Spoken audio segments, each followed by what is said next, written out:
Kalau kita ahli sunnah kan yakin bapaknya Nabi, bayi Nabi sampai Nabi Adam semuanya mukmin. Nah, kalau ada kubu sebelah yang darani bapaknya Nabi nin roko, bayi Nabi nin roko, itu pasti kita tentang. Karena wa kaifala wasayyidul akramu sallallahu alaihi wasallam wasitatul muntaqo. Bagaimana kamu katakan bapaknya Nabi kafir, bayi Nabi kafir, sementara diliwatin Nur Muhammad. Mosok Nur diliwatno barang sing najis. Itu sudah agak ketemu nahlar. Makanya logika yang dibangun Imam Barzanji, bagaimana Nur Muhammad yang suci kemudian kamu yakini liwat najis, yaitu nak bapaknya Nabi kafir, bayi Nabi kafir, berarti Nur ini liwat suatu sing najis. Nah, itu paradok, no? Makanya Dawi tiba wa kaifala wasayyidul akramu sallallahu alaihi wasallam wasitatul muntaqo. Bagaimana enggak mbah-mbahnya Nabi suci, wong itu liwatane Nur yang suci. Terus napa? Terus kalau badhe nerangaken nggih, dados rungokno nggih. Dadi problem utama Kanjeng Nabi Muhammad sallallahu alaihi wasallam ketika memaklumatkan diri jadi nabi niku piyambake niku wong Arab. Arab niku tiyang Mekah. Wong Mekah niku terkenal ummiyah. Ummiyah niku goblok-goblok, tidak terpelajar. Sehingga itu menjadi masalah besar bagaimana mungkin seorang nabi Sayyidul Awwalin wal Akhirin kemudian dari daerah yang sangat minus pendidikan, apa? Minus pendidikan. Sehingga ketika Nabi memaklumatkan jadi nabi, itu orang pertama protes itu orang Yahudi. Makanya masyhur, andai kan Muhammad itu nabi dan ada nabi akhir zaman, pastilah kita. Cara pikiran Yahudi pastilah kita. Karena orang Yahudi kita tahu Yahuda bin Yakub bin Ishak bin Ibrahim. Eleng-eleng apa? Yahuda bin Yakub bin Ishak bin Ibrahim. Nah Yahuda niki dulur barpe Nabi Yusuf, sinten? Dulur barpe Nabi Yusuf. Sehingga secara nasab itu terus dimasalahkan Nabi. Nah, karena Nabi itu dimasalahkan, delalah kersane pangeran, mbah-mbah Nabi itu punya tradisi yang menunjukkan bahwa beliau itu tidak pernah bohong. Misalnya yang paling dekat kita tahu adalah Muhammad bin Abdullah bin Abdul Muthalib. Abdul Muthalib ini orang yang suka tawaf ning Ka'bah. Suka tawaf di Ka'bah, kemudian ada pintu di Mekah namanya Babu Syaibah, apa? Babu Syaibah atau Babu Bani Syaibah. Terus sampai tok wau Ilyas. Ilyas itu wa huwa awwaluman ahdal budna ila rihabil haramiyah. Ada tradisi memberi hadiah ke Ka'bah.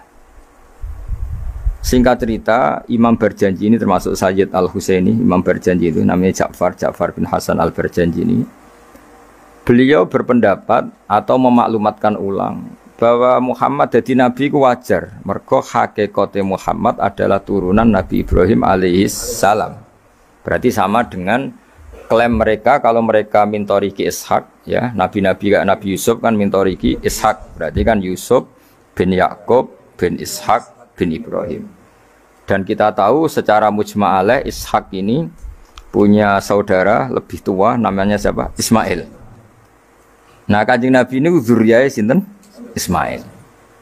Lalu itu butuh data empirik, data bahwa Ibrahim itu pernah di Mekah. Kalau betul orang Mekah itu turunan sinten? Ibrahim, maka butuh bukti empirik. Bicara saniki artefak nopo-nopo bukti-bukti yang pernah menunjukkan Ibrahim di Mekah. Ini terus dijabek pangeran ketika orang Yahudi meragukan status nasabnya sinten Nabi Muhammad, terus pangeran rangno fihi ayatum bayinatum maqamu Ibrahim, bahwa Ibrahim benar-benar pernah di Mekah. Di situ ada batu yang pernah diinjak Nabi Ibrahim. Jadi makom itu bukan kuburan tapi apa? Sesuatu yang pernah didomisali, ya, atau pernah diinjak. Jadi malah mereka darani makom Ibrahim niku batu yang diinjak Nabi Ibrahim ketika bangun apa? Ka'bah. Ya karena mukjizat terus bekas. Dan bekas itu mulai dulu orang yakin dan pasti itu sisa atau bekasnya kakinya Nabi Ibrahim. Lana Ibrahim nate urip teng Mekah karena sampai bangun Ka'bah. Apalagi dulu bangunnya pasti lama. Berarti mungkin sekali Ibrahim meninggalkan dzurriyyahnya di Mekah. Makanya Quran terus cerita bahwa Ibrahim niku ngendikan ketika mau meninggalkan Mekah, inni askantu min dzurriyyati biwadin ghairi dzar'in inda baitikal muharram. Terus ada kepastian, makanya Quran ayat-ayat itu masih menjawab keraguan orang Yahudi Bahwa Muhammad kenapa jadi nabi? Dia itu anaknya siapa? Turunannya siapa? Padahal di Taurat dan Injil jelas aturan nabi itu zuriyatam ba'duha min ba'd. Enggak boleh. Nabi turunannya Parlan itu tidak boleh. Turunannya Karmen itu tidak boleh. Ribet. Apa? Ribet. Nabi itu harus turunan nabi. Bukan karena Allah itu asobian, enggak. Masyarakat itu lebih ikhlas. Misalnya nabi turunannya nabi, bayi nabi hormat kan enak. Bapak ewe soleh, bayi soleh, buyute soleh. Misalnya nabi terus bayi Karmen katoan cekak kan juga bingung. Orang dihormati bapak nabi, dihormati katoan cekak main gaplem, kan juga bingung. Jadi aturannya harus itu. Lo nak kiai oleh kiai kan tidak maksum, derajatnya kan di bawah. Pemenang kiai maklar tambah oleh, soalnya oleh. Ini masalah nabi apa? Orang yang spesial. Itu harus bapaknya spesial, mbahnya spesial, buyutnya spesial. Nah. Sehingga aturan jadi nabi itu memang harus dzurriyatam ba'du hamba. Kalau kiai boleh. Kalau menaik maklar tambah boleh. Tapi kalau nabi tidak boleh. Nah, aturan-aturan itu ada di Taurat dan Injil. Makanya yang pertama disoal orang Yahudi, kalau Muhammad nabi itu bapaknya siapa, mbahnya siapa. Dan Sayyid Barjanji ini yang ngarang Barjanji itu kitab yang sangat ilmiah. Makanya kata Mbah Mun, meskipun ada simtuduror, orang itu nggak boleh meninggalkan Barjanji karena kitab madaih yang mamlu'ah bil ilmi itu Barjanji. Tapi yang isyek itu simtuduror, ya. Tapi yang tua itu Barjanji. Makanya alhamdulillah kita Mbah Piro Kadar itu dibaca semua. Meskipun nggak paham semua, soalnya diwaca kabeh. Karena kita yang bisa menjawab tuduhan orang Yahudi Nabi anak Esopo itu kita Barjanji. Barjanji tahu betul kalau masalah utama Nabi adalah anaknya siapa, mbahnya siapa. Makanya beliau ngendikan wa ba'du fa'aqulu wa Muhammad bin Abdillah. Logikanya gampang. Kalau orang modern saja tahu bapaknya siapa, mbahnya siapa, buyutnya siapa, itu artinya nggak ada yang fiktif. Ukuran sejarah fiktif ndak itu ditandai dengan satu kuburan, dua artefak. Itu nggak mungkin nama-nama itu fiktif. Buktinya apa? Di Ka'bah mulai dulu zaman Quraisy ada Babu Bani Saibah. Babu Bani dan Abdul Muthalib namanya itu Saibah. Karena mulai kecil beruban. Jadi kata Saibah itu mulai kecil apa? Beruban. Karena perilakunya terpuji terus orang Mekah darani Saibatul Hamdi, apa? Saibatul Hamdi. Nah, karena dia pernah melayani saudaranya Hashim namanya Muthalib. Ya kita tahu Muhammad bin Abdillah bin Abdul Muthalib bin Hashim. Nah, Hashim ini punya saudara namanya Muthalib, nama?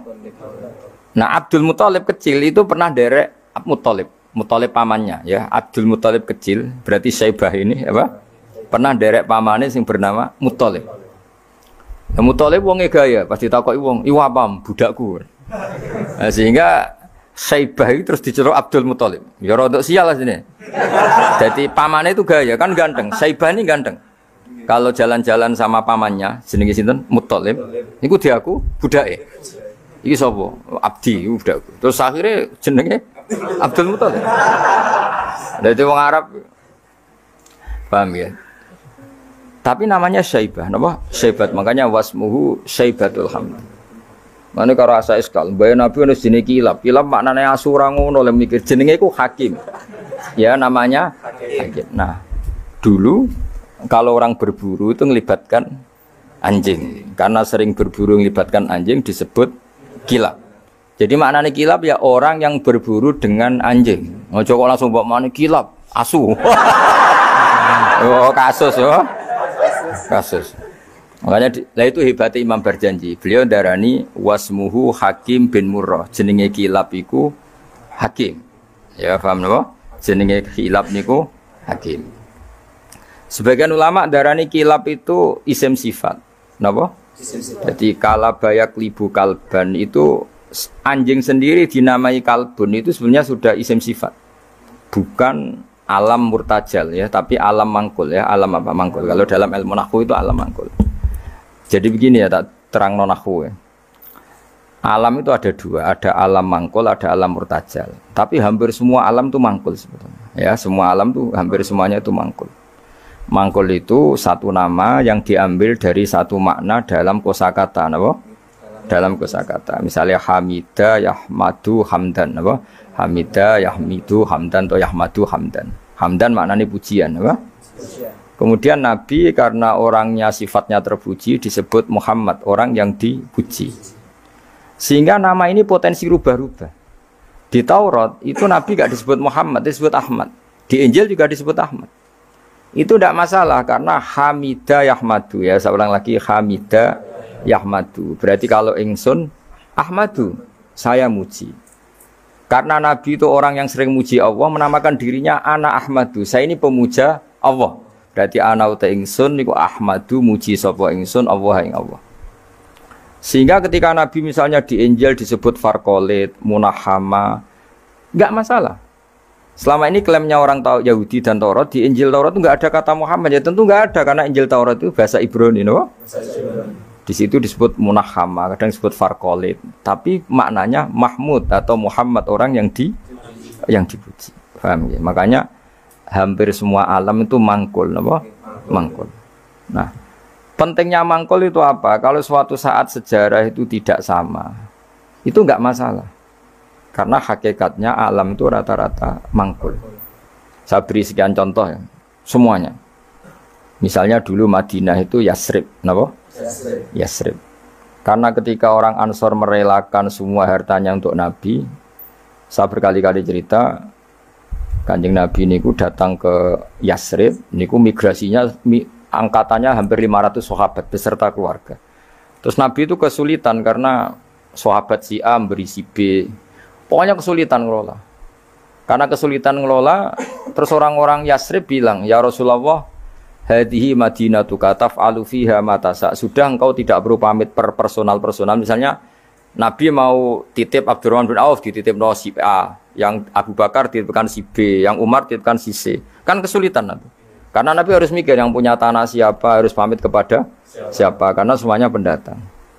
Karena Nabi kesulitan itu, terus orang-orang Yasrib bilang, "Ya Rasulullah, hadhihi madinatuka taf'alu fiha matasa." Sudah ya Rasulullah, ini kotamu, kita semua tidak ikut punya Yasrib, semua ini milikmu.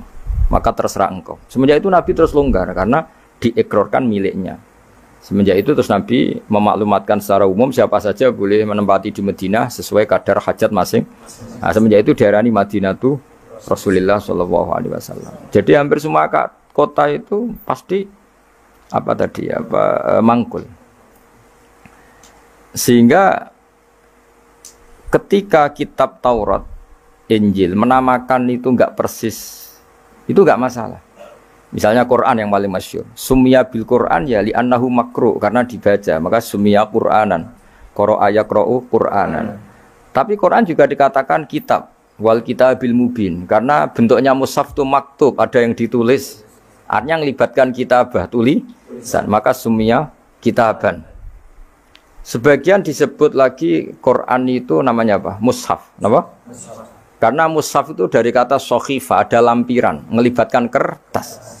Maka disebut yatslu suhufam mutohar. Paham ya? Makanya suhufi Ibrahim wa Musa. Jadi melihat itu melibatkan lampiran, sohifah disebut mushaf. Melihat itu dibaca disebut Quran. Melihat itu melibatkan tulisan disebut kitab. Melihat konsepnya adalah al-fariq bainal haqqi wa bainal batil disebut furqan, pemisah. Melihat fungsinya cahaya disebut nur. Melihat fungsinya Quran menghidupkan jiwa-jiwa yang mati disebut ruh. Wa kadzalika auhayna ilaika ruham min amrina. Sehingga berdipastikan sebenarnya semua nama itu rata-rata itu mangkul, apa? Mangkul. Makanya Nabi sering ngendikan, saya ini punya sekian nama. Itu beliau menyebut ana Muhammad wa ana Ahmad. Termasuk beliau menyebut wa anal mahi. Saya ini pelebur, penghilang. Yamhu bi al-kufra, dengan saya kekafiran menjadi hilang. Wa anal akib, saya ini penutup karena saya adalah penutup para nabi. Wa anal hasyir, saya ini hasyir, penggiring, karena nanti semua para nabi digiring di bawah benderaku. Jadi nabi juga punya sekian nama dan semua itu menunjukkan alam apa? Mangkul. Ya, alam apa? Mangkul. Nah sekarang asmani babai Nabi itu jelas gak fiktif karena tadi orang Arab tahu semua orang kafir pun tahu. Kalau di Mekah ada Babu Bani Syaibah, pasti ada orang bernama Syaibah karena ada Bani Syaibah, turunannya Syaibah. Dan itu siapa? Abdul Muttalib. Dan itu siapa? Abdullah. Itu siapa? Muhammad. Dan itu butuh bukti artefak. Makanya terus Allah menjawab fihi ayatum bayyinatum maqamu Ibrahim. Nah, bukti setelah Ibrahim, kan Ibrahim akhirnya kembali ke Palestina atau ke Syam. Lalu buktinya apa? Kalau dzurriyyahnya Ibrahim itu ada di Mekah, terus Nabi Ibrahim dimaklumatkan oleh Quran bahwa beliau sempat ngendikan ini askantu min dzurriyyati biwadin ghairi dzar'in inda baitikal muharram. Ya Allah, sebagian anak turunku tak letakkan di Mekah. Itu kalimat min dzurriyyati itu kalimat yang paling objektif. Ada kata min, sebagian. Karena kalau Ibrahim bilang dzurriyyati maka bohong, karena ada Ishak yang di Palestina. Paham ya? Makanya disebut min, bahwa sebagian anakku tak letakkan di sini. Karena sebagian yang lain di Palestina. Maka kata min dzurriyyati ini bukti bahwa Quran itu mukjizat betul, yaitu memang faktanya Ibrahim itu ada yang di Palestina, yaitu Ishak, Ishak yang di Mekah Ismail. Nah, ini disebut min dzurriyyati, apa? Terus Ibrahim ngendikan di wadin, di lembah. Sebab itu Ka'bah itu di cekungan paling bawah.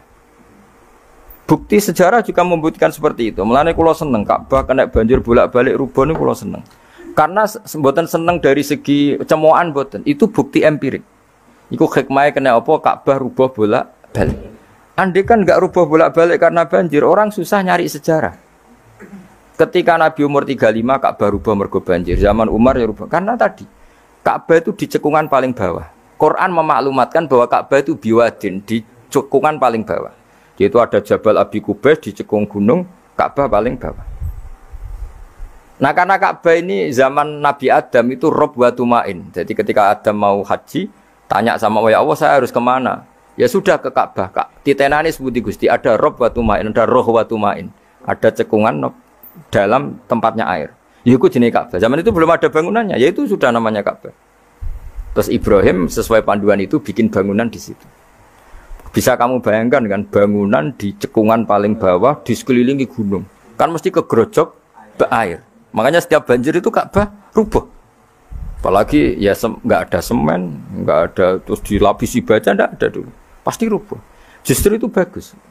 Bagus dari segi bahwa shadaqallahul azim ketika mengistilahkan Ka'bah itu biwadin. Paham ya? Biwadin. Sehingga sekarang alhamdulillah pemerintahan Wahabi meskipun gitu sampai sekarang Ka'bah itu dari Masjid Haram tetap ke bawah. Ya enggak ya mesti apa? Ke bawah, tetap di cekungan. Sampai sekarang desainnya Ka'bah tetap ya kita di Masjid Haram masuk itu nanti kalau mau ke Ka'bah pasti turun ke bawah sampai sekarang. Guling-gilingan statusnya Ka'bah itu biwadin ghairi dzar'in inda baitikal muharram. Lah ini penting. Sehingga orang-orang yang mengingkari nubuah pun percaya kalau Muhammad turunan Ibrahim karena semua data mengarah itu. Jadi Ka'bah kena banjir ana hikmah. Aja kok malah nggo ilmu jaduk jare omahe pangeran kok rubuh. Ora sing jaga sapa? Wong goblok. Jadi Allah kalau bikin sesuatu itu pasti hikmahnya besar. Baru era Umar terakhir di kebijakan Jabal Abi Qubais itu dijebol supaya air tersalur keluar, tidak semuanya mengarah ke Ka'bah. Tapi itu bagus. Ijtihadnya Umar ya bagus. Tapi kenapa zaman Nabi ijtihad itu tidak ada? Memang nggak perlu ada zaman itu. Karena justru rubuhnya Ka'bah mergo banjir itu bukti benar-benar biwadin. Karena di cekungan paling bawah, maka rawan kena banjir. Logika rasionalnya kenapa di situ ada Zam-Zam? Ya karena logikanya gampang. Secara umum, meskipun Allah itu kuasa bikin mukjizat, tapi tetap ada nilai rasionalitasnya. Apa nilai? Karena Ka'bah itu di cekungan terbawah, maka mata air ya di situ. Paham ya? Makanya Zam-Zam ya dekat Ka'bah. Meskipun Allah bisa bikin air di puncak gunung, tapi itu kan betul lucu, maksudnya normalis sumberan neng cekungan. Kan ya lucu. Banyak milih munggah kan ya lucu. Darani sulapan malah ribet kan.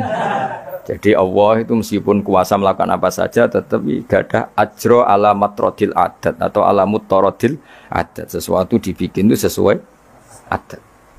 Nah, termasuk adat orang soleh itu turunannya orang soleh, turunan saleh. Makanya dzurriyatam ba'duha. Makanya jogeman kalau suwun jogeman ninggal berjanji. Karena kitab berjanji itu yang paling madhu Nabi, muji Nabi min haitsul ilm. Sangat fanatik menjawab gugatan pada Nabi dari segi ilmiah. Termasuk beliau yang kalau kita ahli sunnah kan yakin bapaknya Nabi, bayi Nabi sampai Nabi Adam semuanya mukmin. Nah, kalau ada kubu sebelah yang darani bapaknya Nabi nin rokok, bayi Nabi nin rokok itu pasti kita tentang. Karena wa kaifalah wasayyidul akramu sallallahu alaihi wasallam wasitatul muntaqo. Bagaimana kamu katakan bapaknya Nabi kafir, bayi Nabi kafir sementara diliwatin Nur Muhammad. Mosok Nur diliwatno barang sing najis. Itu sudah agak ketemu nahlar. Makanya logika yang dibangun Imam Barjani, bagaimana Nur Muhammad yang suci kemudian kamu yakini liwat najis, yaitu nak bapaknya Nabi kafir, bayi Nabi kafir, berarti Nur ini liwat suatu sing najis. Nah, itu paradok, no? Makanya Dawi tiba wa kaifala wasayyidul akramu sallallahu alaihi wasallam wasitatul muntaqo. Bagaimana enggak mbah-mbahnya Nabi suci, wong itu liwatane Nur yang suci. Nah, terus ada beberapa iskal kecil. Iskal kecil misalnya, lalu bagaimana dengan sejarah yang populer kalau Azar itu bapaknya Ibrahim. Sementara Azar terkenal kafir. Nah, itu oleh ulama dijawab, ketika Nur Muhammad masih di Azar itu dia belum kafir. Setelah Nur ini pindah ke Ibrahim, berarti Azar wis melompong tanpa Nur Muhammad. Baru soro kafiron. Baru setelah itu Azar menjadi kafir. Jadi kafir terlambat kira-kira Azhar. Zaman ditungguani Nure Nabi itu tidak kafir. Paham ya? Pak gue yang pondok lu cek apal juz sama sekali mulai wis ora apal. Nah, atau jawaban kedua Azhar dikatakan bapak itu majas. Hakikatnya hanya paman, apa? Paman. Jadi ada jawaban dua ulama ya. Yang satu menjawab apa? Madama Nur Muhammadin fi Azhar itu masih dia Muslim atau mukmin. Ketika Nur Muhammad sudah pindah ke Ibrahim, berarti Azhar kan melompong. Nah ini terus soro kafiron. Atau sebagian ulama jawab Azhar itu paman, disebut bapak itu majas. Tapi jawaban itu menurut saya tidak setuju yang normal saja karena nanti Cori Imam Ghazali zalat sikoh bil alfat, nanti keribetan apa? Orang kemudian nggak percaya dengan lafat. Karena setelah pada kata bin ikut tenan Torah. Karena ada kemungkinan majas. Kan terus ribet. Makanya banyak ulama yang milih jawaban pertama ya. Mada manurun Nabi fi Azhar, itu Azhar belum kafir. Setelah ada intiqalun Nur, peralihan Nur ke Ibrahim, Azhar baru kafir. Yaitu biasa, itu lebih gampang. Nah, tapi kita tetap yakin bayi Nabi, bapak Nabi ila Adam niku semuanya mukmin. Nah, alasannya apa? Wa kaifala wasayyidul akramu sallallahu alaihi wasallam wasitatuhul muntaqo. Ya sapa sing maca? Abtadi wis tukang nyanyi.